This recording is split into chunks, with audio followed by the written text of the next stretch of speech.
Mayor Richard Thomas, former mayor of the city of Mount Vernon. Good afternoon.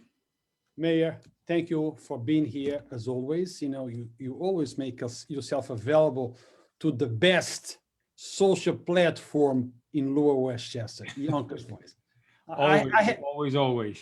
I had to plug that in, Mayor. I had to plug that in. Now, Yonkers Voice has been a resource for the community for a long time, and I'll never forget on Mount Vernon Avenue there was a fire, and you were diligent. I was just like, oh man, I got to make sure I don't fool around and just keep it straight, and that's where I appreciate the hard work that Yonkers Voice does. We take it very serious, Mayor. Oh yeah, got to. The people's work is always serious. We take it very serious. But there is something very serious now coming up to Mount Vernon, and that is your campaign for controller of the city of Mount Vernon. Yes. Tell us about that, Mayor. When you look at Mount Vernon, it's hard not to fall in love. I mean, I love Mount Vernon. I grew up here, born and raised, and it's so charming, from the homes, the people, all the assets, being close to New York City. But there seems to be this issue, this long-standing problem with the government. And for years, people were not sure what the problem was. And no matter how hard I tried to explain that the problem was in the controller's office, people, had to give it time to reveal the truth. And so when I look at Mount Vernon now and I see that the problems that I faced, where seniors in the recreation center didn't have toilet paper, that continues to this day. And now the police officers in the Mount Vernon Police Department don't have toilet paper in their building because the controller didn't pay the bill. It just shows me that we need someone to get into the controller's office to fix the problem once and for all. And let's move on as a city so we can focus on the higher priorities, which is taking care of our families and keeping our families safe. Now, Mayor, right now there is people. You have your group of supporters, but you also have your group that opposes you with a passion. Okay. Sure. Okay, and let's not forget that you had some campaign financial issues that led to your, removal or resignation from mayor of Mount Vernon. Some people are saying, look, you couldn't manage your campaign, and now we're going to put the money of Mount Vernon on your hands. What is your answer to those guys? So let's unpack that issue for a moment. First, the issue started with a racist, alcoholic, woman abuser by the name of Eric Schneiderman. And when you look at who started the problem, you know that there's a problem to begin with. The second part is the New York Times made it very clear that the New York State Attorney General does not have the authority to investigate election law matters. They don't have that authority. So how did this racist, abusive womanizer get me into a situation where I had to address my campaign finance matters before the AG? They had no jurisdiction to do what they did, but they did it anyway. So I took responsibility for errors that were made on my campaign, even though it was in the wrong venue. It should have been handled by the State Board of Elections. And I want to give everybody, a comparison. Chris Johnson is a legislator in Westchester. His campaign, during the same time as mine, made mistakes on their campaign. Legislator Johnson's campaign misappropriated thousands of dollars, far more than what was involved in my situation. But he was not prosecuted by the AG. He was not prosecuted by anybody. What happened with him in terms of process, he was able to go before the State Board of Elections and work with the State Board of Elections to address any errors that came up in his campaign. I was not afforded the same opportunity under the law. And when you look at the situation, you ask yourself, how come one was treated different than the other? You just got to ask yourself why. And then you look at Mount Vernon today and you see that $20 million is missing in education funds. Education funds that's for our children. This is far before, I stepped away from office. Millions were missing. But the AG found it in themselves to ignore the problems in Mount Vernon's controller's office. You have people not getting paid. You have retirees not getting their benefits after 2 years. You got toilet paper bills not being paid. So many financial issues in that office alone were not important to the AG. But there were errors on my election finance committee that were so important that they had to spend $1 million to pursue. Why? There are so many other problems here, one, but two, how come the State Board of Elections did not handle my issue like Legislator Johnson? So I took responsibility. There's no problem. I want to, I admit there were mistakes on the campaign, but campaign volunteers made those errors. In the same way, a restaurant owner that has an underage minor come in and buy an alcoholic beverage at the bartender is supposed to ID that person, right? But that bartender doesn't get penalized by the state liquor authority. The bar owner does. The bar owner had no idea what was going on with that bartender and that patron. But the point is, I took responsibility.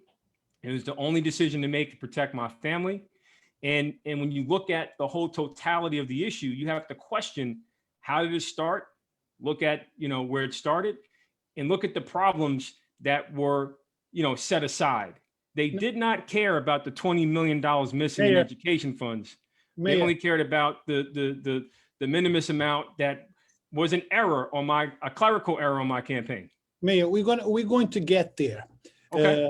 We're going to go there because the issue with you was, I believe, a bag that you bought for your wife. But so this is where, again, that wasn't campaign funds. No. I'm not. And when they and that's where I say to people, these issues that they're used as distractions. They're entertaining. They're fascinating. But they're not. But they don't speak to the core issue of my campaign has been treated far different than any others. And when you look at the campaign finances of others, you see that they have the same issues, but they haven't been treated the same way. Yeah. So I think everybody agrees that I was treated unfairly, but it doesn't solve the problem that Mount Vernon residents face, and that's why. Allow me to get there now. But the value of the bag was, I think, $2,500, $2,000, or something like whatever it was. And it wasn't campaign money. That's the point. It was my money. But let's say it was campaign money, just for the sake of an argument. They made a big deal out of it, probably because they needed that to fit the purpose. Yeah, they created a narrative, a false narrative for people to follow. And, and that's where the lie is more entertaining than the truth. Right. In the meantime, for the conversation that I have had with other people and you, there were millions of dollars that were missing from the city of Mount Vernon. Yep. Loans that were given and never repaid.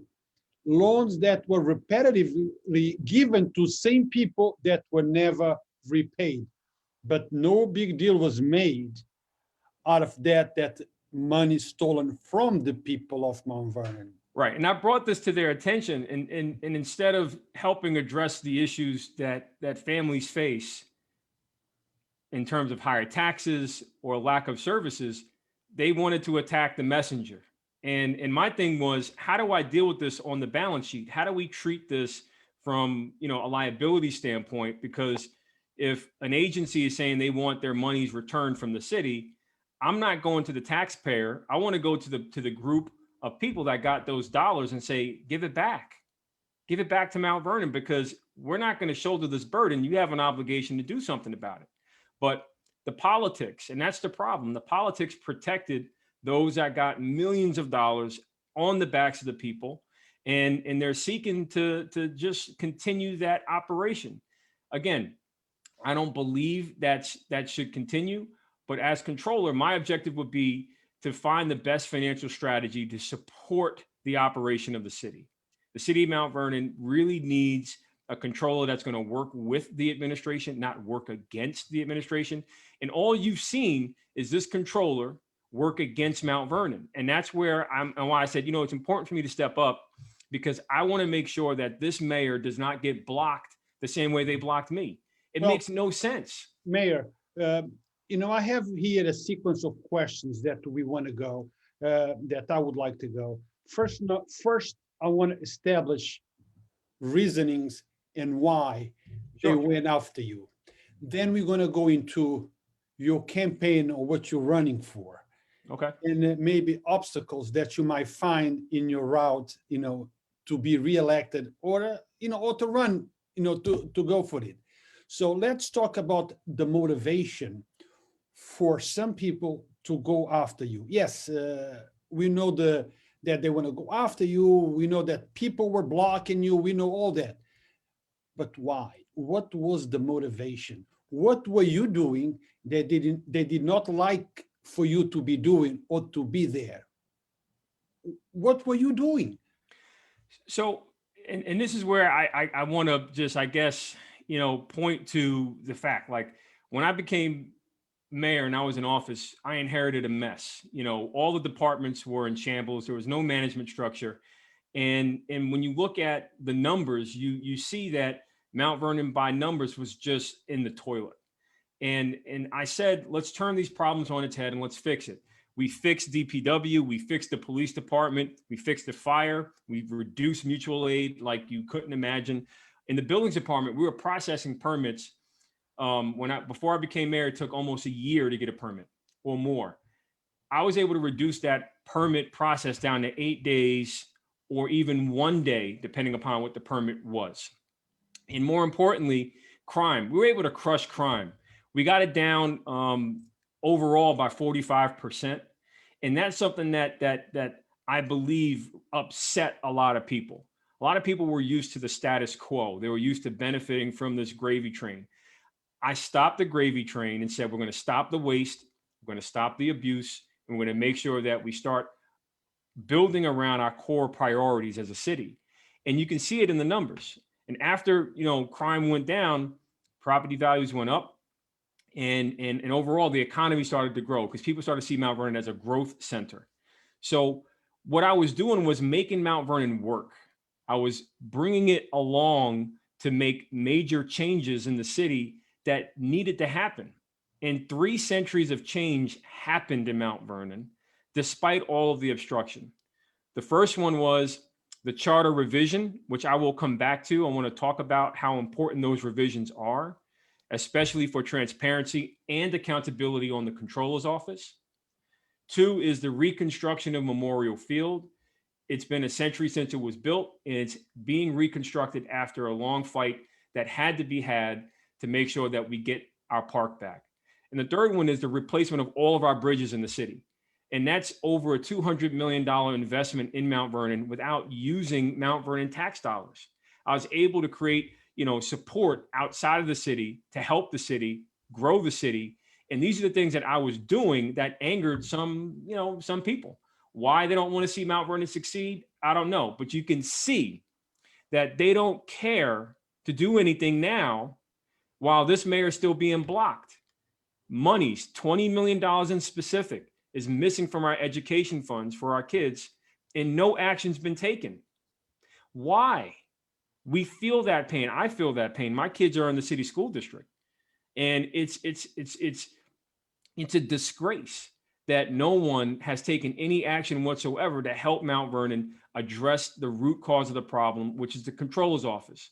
And so, to summarize, as you pointed out, they created all this drama. They lied about me, said, oh, he was causing all of this. He was the problem. But meanwhile, it was a lie. The cause of the problem is the controller's office, and they used every distraction in their book to ignore that problem. And you have to ask them why. How come we can't solve these other higher priorities? Mayor, as you know, we are live streaming, and as we talk, there is questions that are coming in. Sure. And those questions might be a little bit off subject from what we are talking right now. So we're going to be back and forth, okay? And this question comes from Atif Cole. Does Thomas acknowledges that he broke the law when he stole campaign funds? Resignation is not enough. So as I said, you know, I made big changes. I ran up against a big power structure. They exploited a loophole. I accepted responsibility and we moved on. That's it. There were errors made, and the same errors that I made, others made worse. And I'm not over here crying foul. I'm just pointing out the fact is I was treated far different than anybody else. Anybody. And when you look around and you look at the other examples, you say, hey, how come Thomas was not afforded an opportunity to go before the State Board of Elections? How? How come? If I were able to go before the State Board of Elections, the issues with respect to campaign issues would have been resolved in a civil manner, not the way Eric Schneiderman wanted them resolved. But since it was too far gone and too far late, I made sure to go through the process the best possible way, accepted responsibility, and moved on. Okay. Now, another question. And audience, we will interject the questions as they come in, but in between the conversation, we will ask one or two questions. This one comes from Floyd Kirkpatrick. He asks you if you are still involved with Mr. Joseph Spizio. No. I mean, like Joe, and this is another lie, another false narrative that the media spun, was this big white guy controlling this black guy. That was never the case. And I just want to, remind everybody, I have an executive MBA in finance from the Stern School of Business, one of the top 3 business schools in the country. I don't need anybody to think for me. I know how to think. And not only that, I went to NYU undergrad, London School of Economics. I have accounting degree from Baruch College. I can only express how upsetting it is that this history of this tactic being used to divide people. And today, a story's coming out or movies coming out about Black Judas and the Messiah. It's going to talk about how people within our own community are used or weaponized to divide people. They use Joe Spizio as a weapon to scare people and divide people. Joe had no bearings on the decisions that I made. And all I can tell you is when I look at the crime number down 45%, his presence was there to help on very specific issues. He helped us with negotiating the police contract. He helped in some, advisory capacity, but that was it. It wasn't as the boogeyman that they made him out to be, because they needed a boogeyman. They needed a false narrative to weave. So I think, everybody, Joe Spizio was far overblown, and they gave him too much attention. Now, Mayor, let's go back to the City Hall. Sure. I remember when you were in the City Hall, I interviewed you multiple times, and there were issues with the comptroller at that time, Maureen. You were blamed in part. You have left the office. Andrea Wallace came in. He had problems with the comptroller. Yep. He has left office. Current mayor went into office, had problems with the comptroller. So I think it's clear that the issue is with the comptroller. Now, we also know that you had your share of problems with the current mayor, or am I wrong? It depends on problem. I mean, we had a professional relationship that ended. You fired her. Personally, there's no issue there. But you fired her? I'm sorry. Yeah, I did. I did fire her. Yeah, and we can go into that in a moment. But I just want to highlight what New York State Comptroller DiNapoli said. New York State Comptroller DiNapoli issued a report, an audit, in September of 2020, and in that audit, he lays out a series of steps that can be taken to help rectify and fix a situation inside City Hall. But the report also provides a fact that you touched upon, that the reason for many of the problems that I faced as mayor, and the following mayors faced is in the controller's office. And the state controller flagged Maureen Walker for obstructing access to a variety of information that I needed as mayor. It flagged the office of controller as being the cause of the chaos in City Hall. And that's where I just want everybody to just look back now and ask yourself, how come and why was the controller's office able to cause so much havoc? What's going on? And when you look at, the distractions that have been used to attack me, and you look at the work that I did, crime went down over 45%. And the moment I leave, crime skyrockets. The moment I leave, the city operations fall apart, problems get worse. But where are the people that were so passionate about integrity in City Hall? Where are they? How come they haven't gone after the cause of the problem that even the state controller flagged? Why, Mayor? Why? I don't know. That's where you have to ask them, and that's where I'm trying to figure out how come our kids don't matter. How come the 20 million that's missing from the education funds is not a problem? It's going to be a double tax for the people of Mount Vernon. How come the millions that you even referenced that were given away as undocumented loans? And this is what separated myself professionally from the current mayor. There was a question that was asked of me as mayor and chairman of the Urban Renewal Board. How do you want to treat this long-term debt that's on our balance sheet? And I said, I'm not going to retire that debt and make it a liability for the city to pay. Mount Vernon's debt is around 20 to 25 million at most. That's very low for a municipality. It's a very healthy, if we had a FICO score, it'd be like 825. But with that $100 million debt, that's almost the equivalent to what New Rochelle has. And they don't have much more room to borrow above that $100 million debt that they have. So the question was, do you want to retire that debt and make it a city debt? I said no.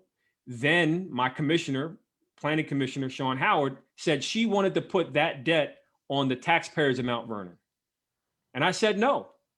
And then when the Department of Justice asked about monies that were loaned out related to those long-term liabilities, that $100 million, we had a complete difference of opinion. When she received a subpoena from the DOJ, she said she did not have to tell me. She did not have to tell the law department. She wanted to handle it on her own. And I said, well, that's not right. And that became, a real source of contention because my vision for running the city was far different than hers. And that's where we had professional differences, different vision. We ended our professional relationship. Now she sits in the seat as mayor. And my question is, what are you going to do now? Are we going to put that $100 million debt on the back of the taxpayers in the middle of a pandemic? Or are you going to go after the people that got that money? What are you going to do? And what did she say? Don't know, because the audit that was completed for 2016 has not been made public. It's been ready since June of 2020. Nobody has seen it. Nobody knows where it is. And on some level, some people will say, oh, Mayor, how can you work together with this line of, thinking? Well, this is the type of thinking you need. You need to challenge the people in City Hall and make sure they're making the best decision. And I think it's in the best interest of Mount Vernon to keep that, $100 million in debt where it belongs with the people that got that money. And the city needs to take every action to recuperate it so we don't have to get stuck with it in the form of higher taxes. We can't afford more taxes. Okay, Mayor. Now let me ask here or make a statement and a question, and then we come back to what we are just talking about. This one comes from Samuel Rivers. And his question is, why should we trust you when you were arrested for financial crimes? Now, this is an important question because you need to clear your name in a way that people feel that they can trust you, because the position that you're running for, it's a position that trust is required, that you are going to make the correct financial decisions for the city of Mount Vernon. Right. So What would you tell him? So this is where I say, look at what I've done over time. The results speak for themselves. Crime down, property values up, city safe. And when you look at the decisions that I made, they were made in the best interest of the city, including the charter revision. And this is where the system performs as it's designed. I conceive the charter revisions to be a transparent check on all operations in City Hall, specifically the controller. Transparency is the law. And by March 31st, this controller has the obligation to come forward with massive amounts of information on the operations of the city, the cash position, and to show what she's doing with our funds, including showing the bank accounts. To date, you've seen nothing but resistance, rejection, and millions missing by this current controller who we cannot trust to do the right thing at all. And what I'm saying is, by design, the law requires me to be fully transparent. You're going to see everything I'm doing, and you don't have to necessarily trust me. You can trust the structure that was put in place to show what's going on. And I will demonstrate by my actions, by following not only the law, but presenting the information. You can look at the facts and say, oh, he's been telling the truth. And when you look at the truth behind what happened to me, I was attacked. I believe it was a politically motivated attack because there are people that received millions of dollars that are in high places that don't want those secrets to come out. It's not my fault that, this came across my desk. It came across my desk because the DOJ was asking about it. And I was just basically doing the best thing for the city to make sure that we do what's right to protect the taxpayer. And when you look at my budgets, you look at my efforts, you see that I did everything possible, despite the impossible, to move the city forward. And I just want to remind everybody, think about what was done in terms of obstruction. And you were there and you saw they eliminated the role of police commissioner. They took away 20 cops. They took away funding for gasoline. They took away funding for parts for DPW to operate. They took away garbage trucks. And despite all those obstacles, we picked up the trash. We made the city safe. And you got accountability. So I believe that when you look at the totality of the situation, you look at the charter revisions that were made, you look at the new system that was designed to hold the controller accountable and transparent, you're going to be able to see everything and see whether I'm doing the right thing or the wrong thing, and you're going to be able to call me out in real time. And I believe that you're going to see a demonstration of I'm doing everything to support the people of Mount Vernon. Now let's get back again to a relationship. Thanks for the question, Sam. Let's go back to the relationship between you and the current mayor. Sure. How can the people of Mount Vernon be assured that if you are elected, we are not going to have round 4 of a conflict between controller and mayor? Because for what I hear from you right now, there is still different point of views on how certain things should be addressed. So how can we be sure that you will put all the difference aside and work for the best of the city that you say you love so much? She said she loves so much. Right. And so President Biden and Majority Leader Chuck Schumer have a difference of opinion of what should be in the stimulus package, but they're still working together. They're figuring out how to compromise with one another on how to get the work done for the people. And the same situation applies here. If her vision is she wants to protect the city, I'm all in to do that. But by making the decisions that have been made up until now, you see only crime going up, not going down. So the question is, from the controller's vantage point, you spent $23 million on public safety. Crime has gone up. What strategies do you need to review or revisit to make sure that crime goes down? And that's an appropriate question to ask, because that's the role of the controller. The controller is to ask a question of, what are you doing with the money?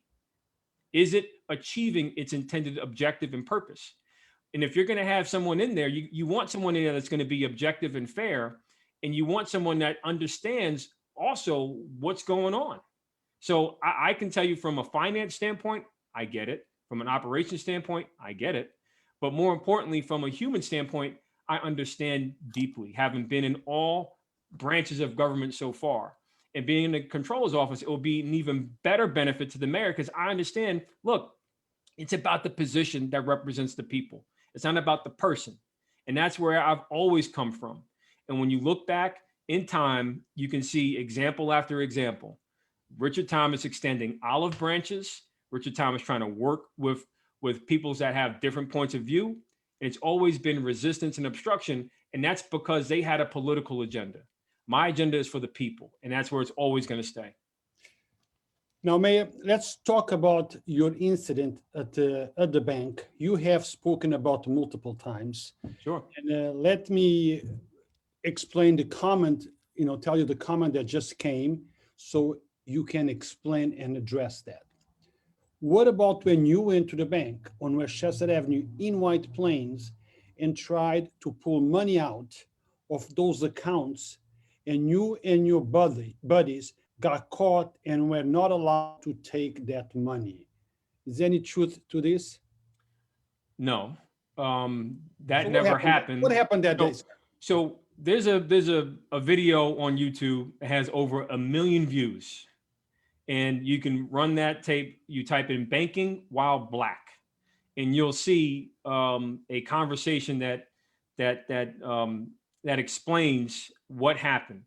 We went to the bank after receiving a court order ordering the bank to open the books to me as mayor. You will see that I went to the bank with checks to deposit into accounts at the bank, not withdrawal. We went to deposit 6-figure checks, and we went there to have a conversation with our bank representative.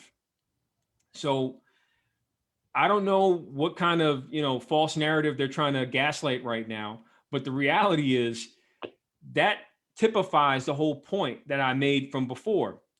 And it's mentioned indirectly in the comptroller's audit of Mount Vernon from 2020, where the comptroller said bank records were blocked by the Office of Comptroller going back to 2016. And that became when I launched my lawsuits against the bank and the comptroller to gain access to the funds, to understand what are we working with? What kind of decisions can we truly make? What can we afford? What can we not afford? And that's why after the bank called the cops on me, the mayor, and put my life in jeopardy, after they put my staff's life in jeopardy, we took the extra step of creating a charter revision commission to make it law that the books must be transparent. And that's the action that demonstrates that, I have nothing to hide. I'm trying to do the work. I'm trying to make the best decision based on the best questions. And right now, the bank is still an obstacle for the city. And I believe that there's a solution to the banking problem that we have. But I do think that the bank should pay for whatever problem the city has, because for years, I've been contending that there's an issue with our finances. And it seems that the bank is a part of that problem. Now, Mayor, have you spoken with the current mayor lately? Lately, no, but we've ran into each other over the past few months during the pandemic, and had nothing but nice things to say. Was that before you made your decision? Because I knew for a while that you intended to run, and just like I knew, you had a hunch. Exactly, I had a hunch, and just like I had a hunch, there were other people that had the same hunch. Yeah. Now, did the current mayor, ever ask you if you were intended to run? I don't recall her asking me that, but look, it'll be the best of both worlds, because we get to do the work for the people. What will be different now? I think the structure that's put in place around the comptroller. The difference is going to be transparency, and you're supposed to have it right now. You're supposed to have, based on the charter revision that was passed, you're supposed to have these, measures that reveal the finances, and then you can question what's going on. And the vision that I had when conceiving these charter revisions would be something like this. Let's assume you go to the building department and you submit a permit for a roof repair or something to that effect, but you don't get your permit processed within 3 months, but you get to now see when the controller does their review, their reveal of the city operations every 3 months, you get to see, oh, there goes my permit application. And then you now have a baseline to say, hey, what's going on? You took my money. You're supposed to provide a service in a timely fashion. What's the holdup? And that's where you're going to get performance. And that's what I believe is going to be different, not just by me as the next controller, but any controller. You're going to have accountability and performance. But with me, I have a different approach to making sure that when we ask the right questions, we get the right results. And my objective is, if someone is trying to do business in Mount Vernon, be it fix their kitchen or open up a restaurant at Mount Vernon, they're going to get the help and support. And to all the viewers out there, I ask them to think about restaurants for one moment. Think about outdoor dining. Think about how important that is, especially in the time of COVID. Think about how many municipalities, from Bronxville to even, in New York City, you've seen outdoor dining pop up to try and help restaurants stay open. In Mount Vernon, numerous restaurants applied for an outdoor dining permit. But guess how many got one? Zero. Zero got an outdoor dining permit. Why? There's somebody that was specifically hired by the IDA to help coordinate that transaction. The building department has a big staff. You mean to tell me that 20-something restaurants that applied for an outdoor dining permit, they can't get their permit processed in less than a year? I mean, the seasons have already changed, but still no permit. So that's where the performance questions come up. What are you doing? And that's how I believe, as controller, you'll have this new approach to holding the administration accountable, but also helping the administration accelerate their vision.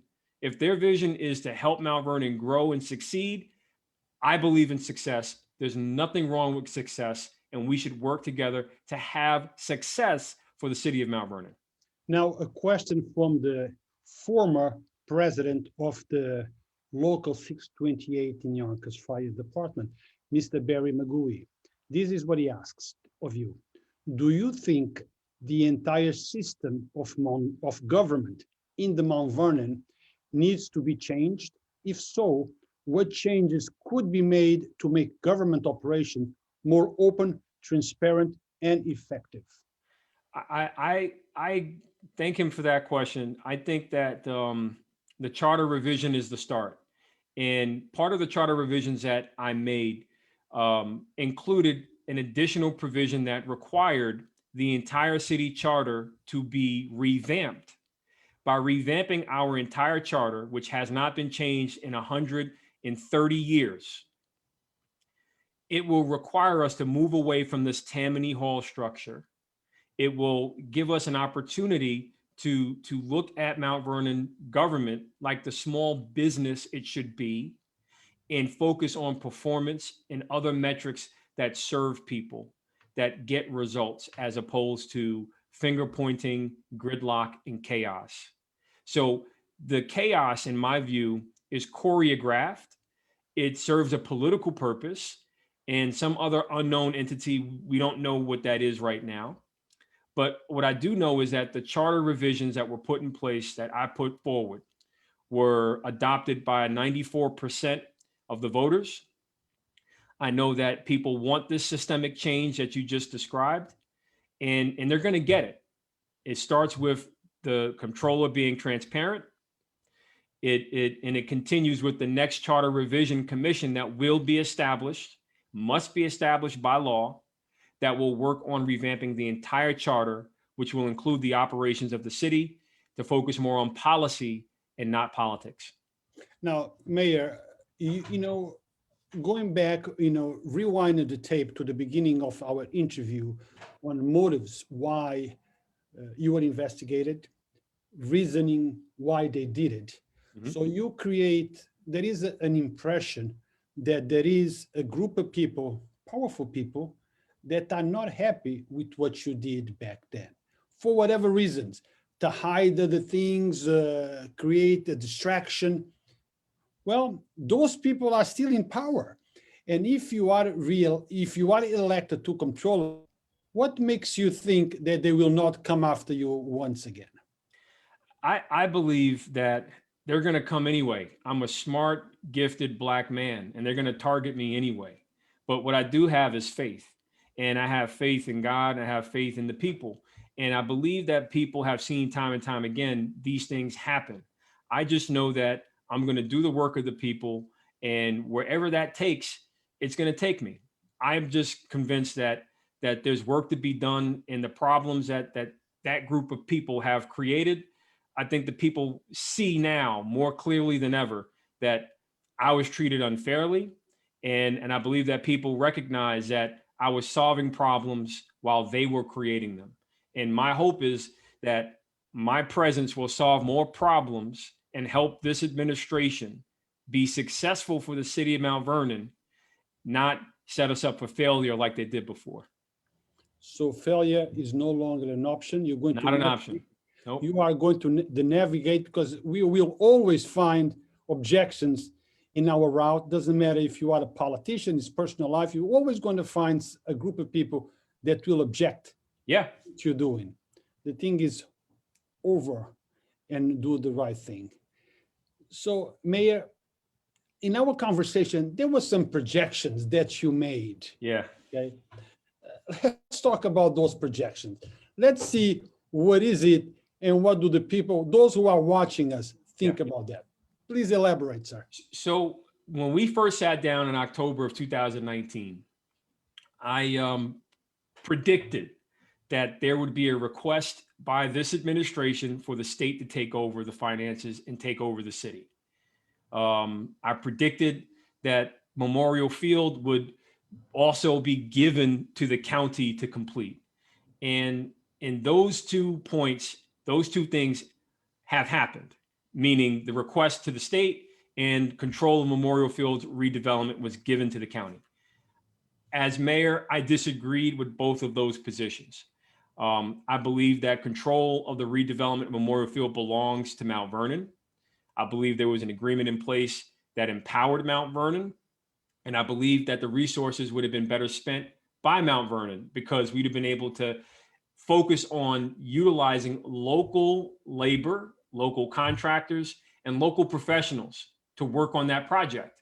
But instead, those decisions that benefit Mount Vernon are being made outside of Mount Vernon. That continues the trend of what I predicted before back in October 2019, that Mount Vernon would be become under the control of the state for some reason related to the finances. And I don't believe we should cede our liberty like that. We've seen Yonkers struggle under a control board. We've seen how that hurts a community. And I don't think it's necessary. When you're mayor, you're voted to make the tough decisions. And to make a decision to give up is a very weak position to take. And it betrays the people. It hurts the people. And I think that while people say, oh, yeah, there's so many problems in Mount Vernon and there's all this noise and chaos, if you just pause for one moment, the mayor has the support of the city council. Those 2 branches of government can help fix the problem. But instead, it seems that they're just talking about it. They're not solving it. The controller is definitely making the problem worse. But that's where I'm coming from. I'm coming from being the next controller will be in a position to help solve problems. And it be it with the mayor and the council, or the mayor and the controller, however the arrangement is, we need our government to cut the nonsense and do the work. And that's where I believe, as the next controller, you will see far more performance in Mount Vernon, and you'll see us focus on the real priorities and help the people. Now that takes us into the next question. But before we go to it, I just want to emphasize in what you just said. Giving up is not an option. Nope. It's not an option. Now, the next question comes from Mr. Hector Santiago, the creator of Stop and Shake. Created Stop and Shake, coffee with, no, not coffee with a cup, right? But Hector? yeah, Hector was a victim of Mount Vernon's controller, because he did some work for the Mount Vernon Police Department, spent maybe $1,200, and never got reimbursed. I don't know if he got reimbursed to this day. And I didn't even know about it until maybe a year or so after it happened. And so he can tell you firsthand of how cruel the controller's office is, because, you know, for things that really focus on connecting with the people, creating respect on both sides of the badge. This is a person that's a catalyst for change. He was a victim of the controller's office in Mount Vernon. And it's a shame because people don't understand how these things, you know, impact people. But he was certainly impacted. And I thank Hector for all his work that he's done. But he certainly sacrificed for the city of Mount Vernon. He definitely helped us get on the right path in many respects. And Hector is not the only one that Yeah. got impacted by the controller. But this is Hector's question. Are you? We all know, this is more or less what he says. We all know about the bickering between mayor and controller in the city of Mount Vernon. Mm-hmm. Nothing new. It didn't just happen this time around. It happened before you and before you. It's always a problem in government in the city of Mount Vernon. Yep. Now, why are you running? He asks. Is it more for your pride, ego, and legacy? Or is it really for the people of Mount Vernon? So I invite Hector to come to 3rd Street and 11th Avenue. I invite Hector to come to Target in Mount Vernon. And I invite you to take a deep breath in. I invite you to smell the problems of the sewers in the city of Mount Vernon. I invite you to come look at the pump that's pumping raw sewage on 3rd Street and 7th Avenue 24 hours a day because the sewer pipes are destroyed underground. And I invite you to go back in time and look at all the solutions that I put forward as mayor. And I want you to look at the actions of everybody that opposed actions to clean up the water and protect our environment. And I want you to look at the facts of the federal judge that said Mount Vernon must do this. Mount Vernon has an obligation to do it, but yet Mount Vernon has willfully ignored that obligation. And I'm doing it because Mount Vernon faces huge problems. I just named one with the sewers. The sewer problem is bigger than the water problem in Flint, Michigan. And I mentioned Flint because my hope is that the DOJ prosecutes those that obstructed justice in the administration of government on complying with the Clean Water Act. Because when you go to 3rd Street and 11th Avenue, you talk to Wayne Fletcher, who has, you know, a foot of raw sewage in his basement, and you go to the business across the street and they have 2 feet of raw sewage in their basement, it's not only a health hazard, it's a disgrace. And I can tell you right now that that problem is not only not being solved by the current administration, it's not being solved by the city council, it's definitely being made worse by the controller. The vision I have is let's look at the big problems and solve them. There's no ego there. It's all about solving the big problems that we face. And you can add layers to that. You can add layers of the problems with the funding for the police, funding for fire. Why are our resources being wasted? So my objective is also as a taxpayer to make sure that our dollars are being utilized properly, wisely, and we're getting a return for it so that our community can be uplifted, not brought down.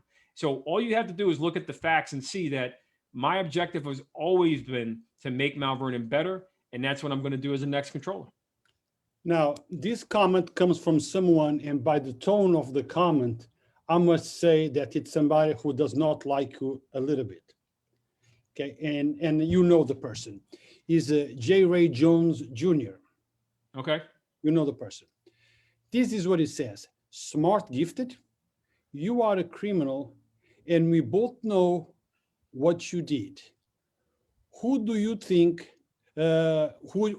what you did, who you did it to, and all the money that you took under the table, and the nerve of you to blame Marie Cicello, you cannot get any lower. You want to respond to that, sir? Okay. So again, another distraction. Marie Cicello has been a family friend since 1950. She was my campaign treasurer. She came down with stage 4 cancer and died during my campaign. Everything was a mess. And this is part of the reason why you have the State Board of Elections to deal with the issues that come up during a campaign. And that's why I brought up the example of legislator Chris Johnson, whose treasurer is very much still alive. And despite that person being alive and money's missing on his campaign, he was able to meet with the State Board of Elections as required by law and resolve his issues in a civil manner. I was not afforded that due process. So I think that I'm an American citizen whose due process was denied. And with respect to all the other accusations, the AG had a wide investigation into my government and backed into my campaign finance illegally, in my opinion. But because I'm not Donald Trump or some wealthy, billionaire like Bloomberg, I don't have the monies to defend myself. So the best arrangement was made to resolve the issue, given the fact that to appeal a criminal matter, you have to wait until after the verdict is in. And I wasn't going to risk, my liberty and freedom when, in fact, the New York State court system issued a report within the past few months by former Homeland Security Secretary Jay Johnson with the conclusion that the New York State court system is racist. How can a Black man expect to get a fair shake in a court system that calls itself racist? And the court acknowledged it. We have work to do. And so I'm just saying to myself, look at the odds. I was denied due process. I'm in a racist system. What am I supposed to do? I made the best decision to resolve it and move on. And that's what I did. Obviously, some people want to stay in the past. I'm not in the past. I'm looking to get to the future. We're in the present, and we have a moment where there are many problems. This is not a problem. It's in the past. It's under the bridge. We're over it. We're going to go focus going forward, and that's all we're doing.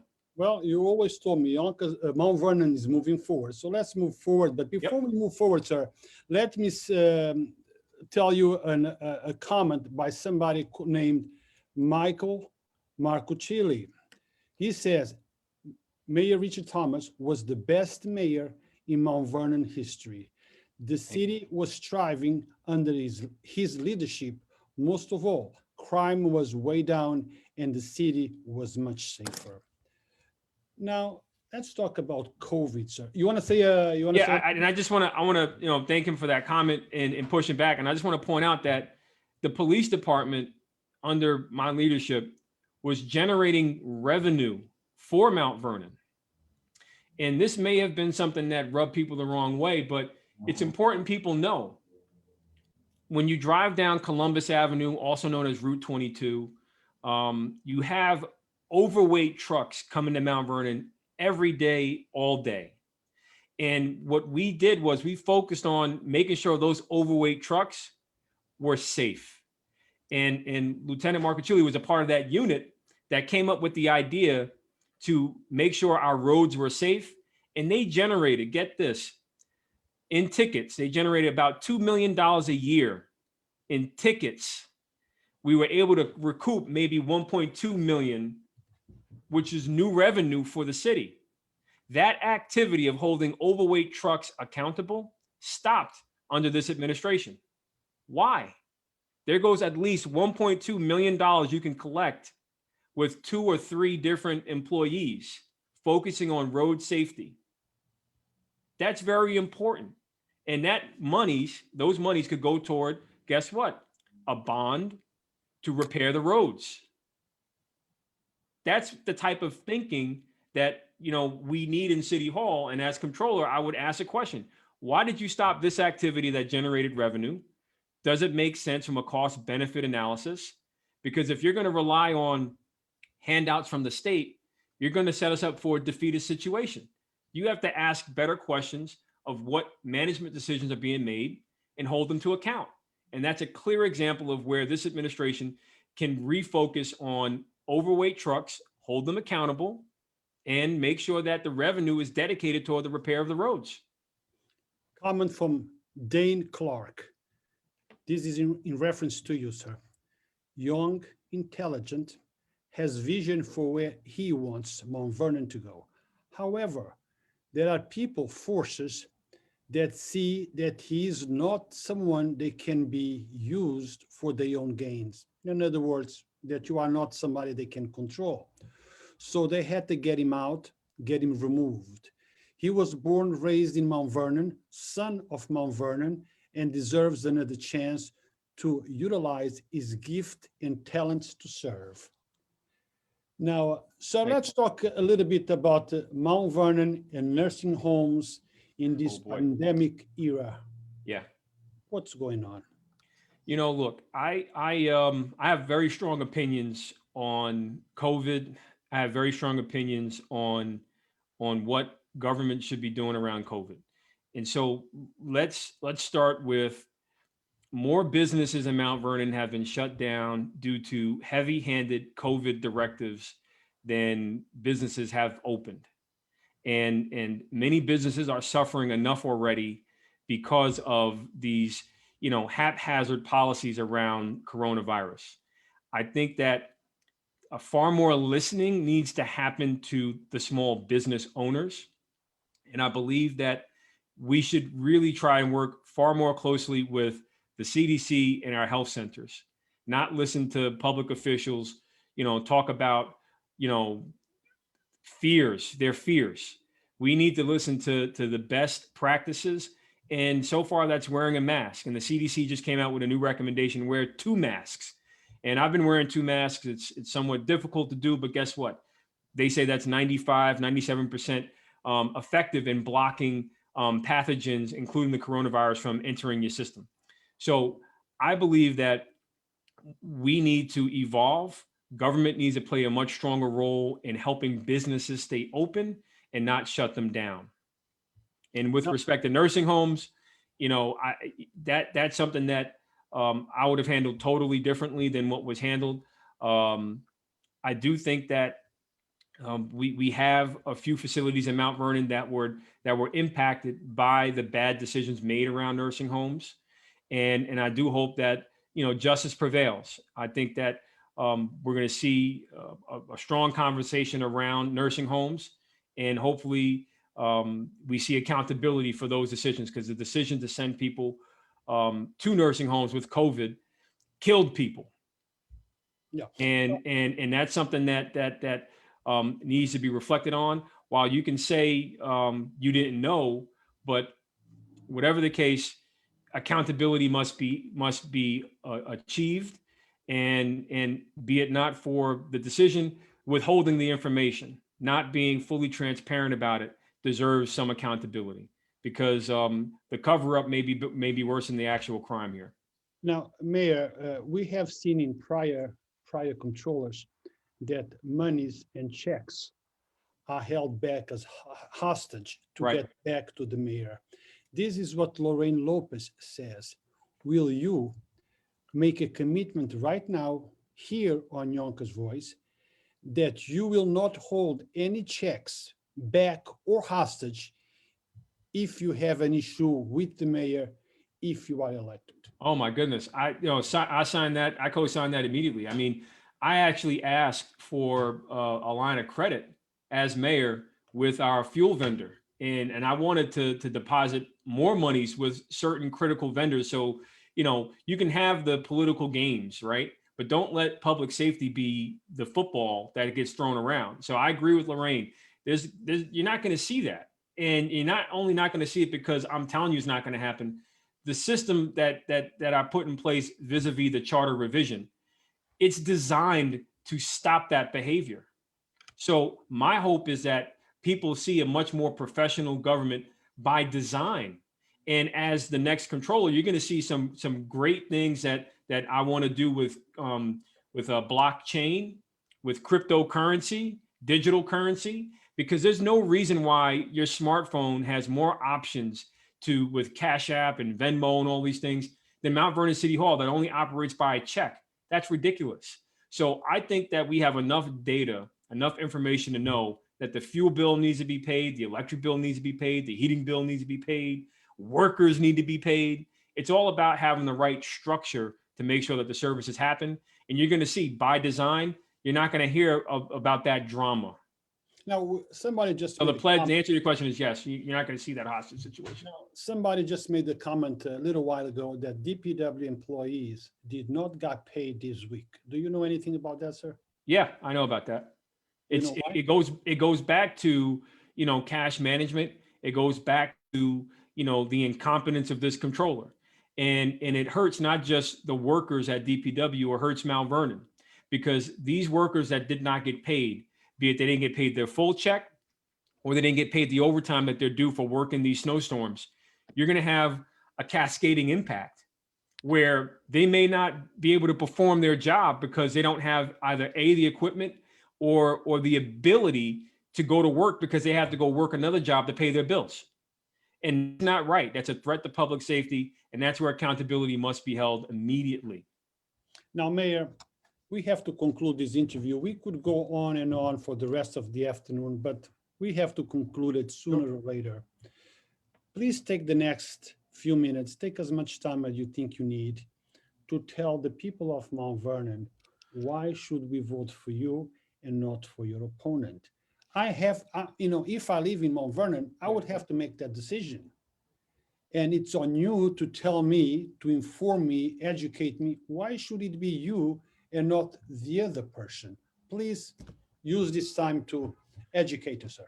So I'll be brief, because people don't want long-winded answers. I'm asking for your vote because I believe in Mount Vernon. I love Mount Vernon, and I've already sacrificed for Mount Vernon. And when you look at the results that I was able to achieve, despite all of the obstruction, again, the replacement of all bridges in the city, over $200 million invested in Mount Vernon without relying on your tax dollar. That's the type of leadership that we need to rebuild our infrastructure, especially with Washington investing billions of dollars in infrastructure. That ties into the work that I was doing on our sewers, making sure that we had a resolution that employs people in Mount Vernon, but also solves the problem and protects our environment. It protects clean water.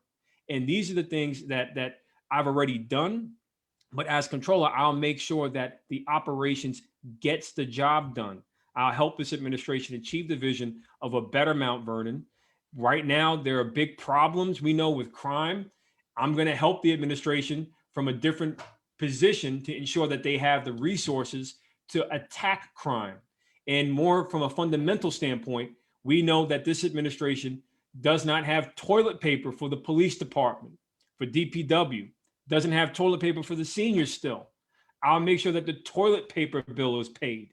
I'm going to make sure that vendors are properly paid and promptly paid for their services to help Mount Vernon rise. And again, the system that I envisioned and designed from a charter revision standpoint, look at it for yourself and ask yourself, does this make sense? Does it make business sense? Does it make practical sense? You'll see that the changes that I've asked for in the charter, over 94% of the voters agreed with. So the vision I have is, let's get rid of the politics. It's nonsense. Let's focus on the policy. Let's focus on people, and let's make sure that we work in a manner that moves the city forward strong. So I hope that I earn your vote and your support. I'm asking people to visit, votethomas.net. I'm asking people to save their signature so I can get on the ballot. The petition start on March 2nd. And I'm asking for your vote on the June 22nd primary, because I want to see Mount Vernon achieve greatness. We had a great situation before, and the moment I stepped back, the city fell apart. So they're blocking this current administration the same way they blocked me, if not worse. And I want to make sure that that doesn't happen to this mayor or any mayor. I want Mount Vernon to succeed, and I want to see Mount Vernon flourish. And I can't do that without your vote and without your support. Mayor, just one last thing that just came in. Any words about the Memorial Field? Memorial Field, I have a bigger vision for it. I think that there's an opportunity to petition the federal government to invest at least $250 million into the location or into that area to make it a national interest area, an area that can help with COVID, but also any other national emergency. We've seen the Westchester County Center play a role in that manner, and we'll see other facilities play a role from a national interest standpoint. And I think Memorial Field is a great place to revisit from a national interest standpoint, to invest more money to make it a bigger facility than what is currently conceived. And I do believe that the federal government has the appetite to invest such a large amount of money into that area that could serve a huge purpose. I think that right now the project is going forward. They're going to spend $30 million on it. They're going to make it an artificial turf stadium. I would prefer grass, but I also would say, you know, as we're spending this money, let's open a conversation about what kind of a bigger purpose can Memorial Field play from a national standpoint, and also look at the whole area to see what else is missing. Maybe Mount Vernon needs a waste transfer station. Maybe Mount Vernon needs to build more parking garages. Maybe Mount Vernon needs, you know, to work with retail industry to figure out what is the future of retail, because you have COVID shutting people down, and you know, so you have a lot of conversations that we need to have. And I think that while they're building this, they should keep an open mind about, can there be a bigger purpose down the line for Memorial Field in that location, because it needs to serve a higher priority. Thank you, sir. Thank you. Thank you, everyone, for watching. Let me just say something that I always do. I want you guys, all of you, to know that the Yonkers Voice does not endorse or oppose any candidate. We make our platform available to anyone that is running for public office, so they can tell you where they stand for, and you have the last word. You decide who's going to represent you. You decide on who you're going to vote for. Thank you, sir. And Thank you. Mayor, until next time, stay Next well. time. Thank you. Stay good. Take care, sir.